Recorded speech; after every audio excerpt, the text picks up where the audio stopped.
खुदावंद यीशु मसीह के पाक और अजीम नाम में आप तमाम कलाम सिद्ध देखने वालों की खिदमत में सलाम पेश करता हूँ। आज एक और सवाल का जवाब लेकर आपकी खिदमत में हाजिर हूँ और वह है गैर ज़बानों के ताल्लुक से। अक्सर लोग सवाल करते हैं और गैर ज़बानों के ताल्लुक से इल्म ना होने के सबब से और तरह तरह की बातें करते हैं। बहुत मिसकंसेप्शन है और ऐसा भी देखने में आया है कि लोग सिखाने की बात भी करते हैं कि ये सिखाई भी जा सकती है या सीखी भी जा सकती है। तो मैं कलाम में से, खुदा के कलाम में से इस रुख पर बयान करूंगा और इस बात पर हम कलाम मुकद्दस के मुताबिक देखेंगे कि क्या गैर ज़ुबान सीखी जा सकती है या क्या गैर ज़ुबान सिखाई भी जा सकती है।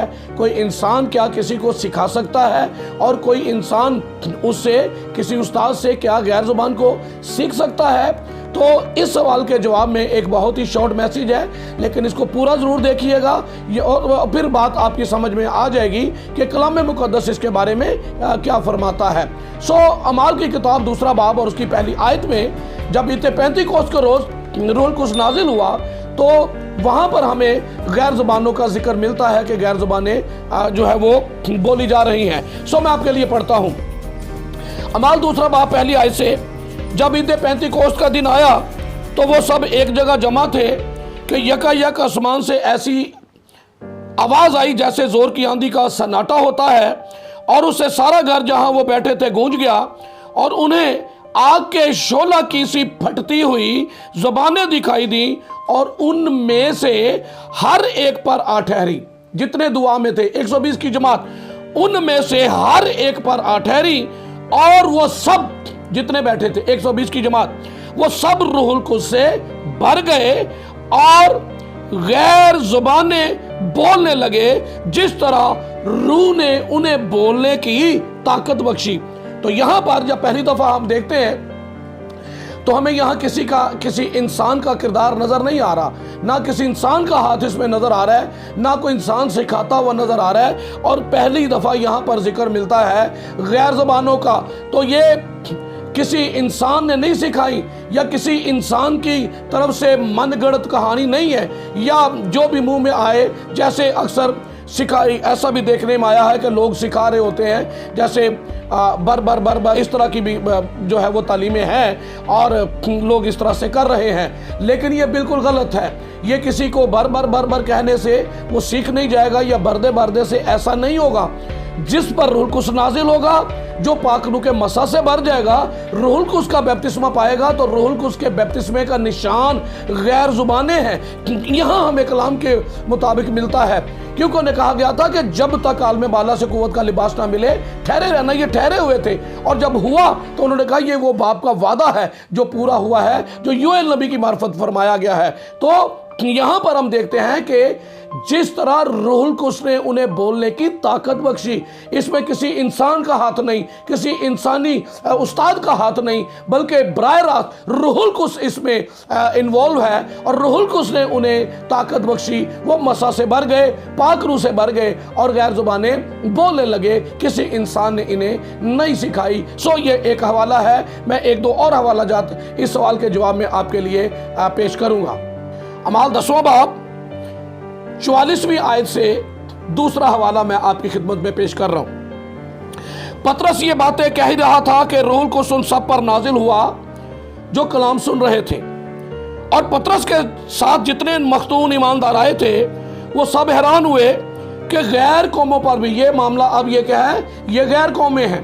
गैर कौमों में पतरस रसूल ने खिदमत की और उन्हें कलाम सुनाया, रूहुल कुद्स की बाबत तालीम दी। तो लिखा जितने कलाम सुन रहे थे उन सब पर रूहुल कुद्स नाजिल हुआ। पतरस के साथ जितने मख्तून ईमानदार आए थे वो सब हैरान हुए कि गैर कौमों पर भी रूहुल कुद्स की बख्शिश जारी है। तो कैसे पता चला कि रूहुल कुद्स पाया है, रूहुल कुद्स इन पर नाजिल हुआ है? गैर कौमें हैं ये, क्योंकि उन्हें तरह तरह की ज़बानें बोलते और खुदा की तमजीद करते सुना। तो ये कैसे हुआ?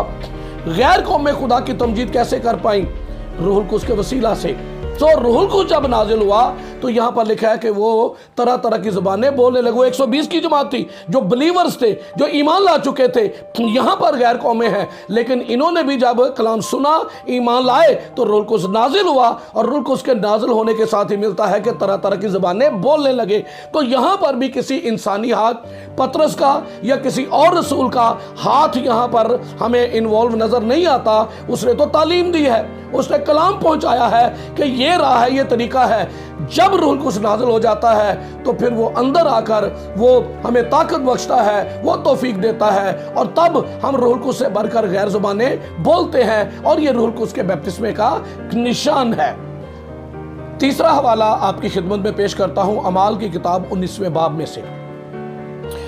अमाल की किताब 19वां बाब और 6ठी आयत।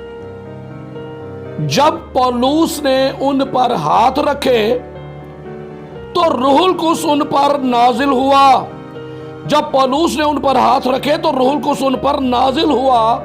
जब रूहुल कुद्स नाजिल हुआ और वो तरह तरह की ज़ुबानें बोलने और नबूवत करने लगे जब रूहुल कुद्स नाजिल हुआ। तो यहाँ हमने 3 हवाला जात देखे हैं जिनमें रूहुल कुद्स के नज़ूल का जिक्र मिलता है, और फिर साथ ही गैर ज़ुबानों का जिक्र मिलता है कि गैर ज़ुबानें रूहुल कुद्स की तहरीक से बोली गई जब रूहुल कुद्स नाजिल हुआ।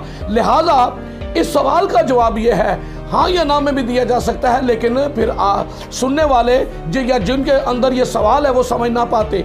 3 जगह पर यहाँ पर लिखा हुआ है कि रूहुल कुद्स नाजिल हुआ और वो तरह तरह की ज़ुबानें बोलने लगे। अमाल 2 बाब में लिखा है गैर ज़ुबानें बोलने लगे। गैर ज़ुबानें या तरह तरह की ज़ुबानें जो है वो किसी को सिखा नहीं सकता, और ना ही किसी इंसान के सिखाने से कोई सीख सकता है, क्योंकि ये खुदा बाप ने अपने रूह के वसीला से हमारे अंदर ये ज़ुबान रखी है, और इसके अपने फ़वाइद हैं, इसके अपने मकासद हैं। इस पे ऊपर फिर मैं किसी और वक्त एक और मैसेज जो है वो वीडियो मैसेज जो है वो कलाम सिद्क पर अपलोड करूंगा। उस सवाल का जवाब भी आपको मिल जाएगा। लोग सवाल करते हैं कि उसका फ़ायदा क्या है, तो उसका जवाब जो है वो मैं फिर दूसरी वीडियो के अंदर दूंगा। खुदावंद आपको बरकत दे। कलाम पर आमीन करने वाले ही बरकत पाते हैं, कलाम पर आमीन करने वाले ही सच्चे बलीवर हैं। कलाम पर अटकने वाले, कलाम पर ना करने वाले कभी भी वो बलीवर नहीं होते, और ना ही वो खुदावंद से बरकत पा सकते हैं। सो खुदावंद आपको बरकत दे और इस कलाम को समझने की तौफीक अता करे, और आप खुदावंद की पहचान में और बढ़ते जाएं। यीशु मसीह के क़ुदूस और कादिर नाम में आपकी सलामती हो। आमीन।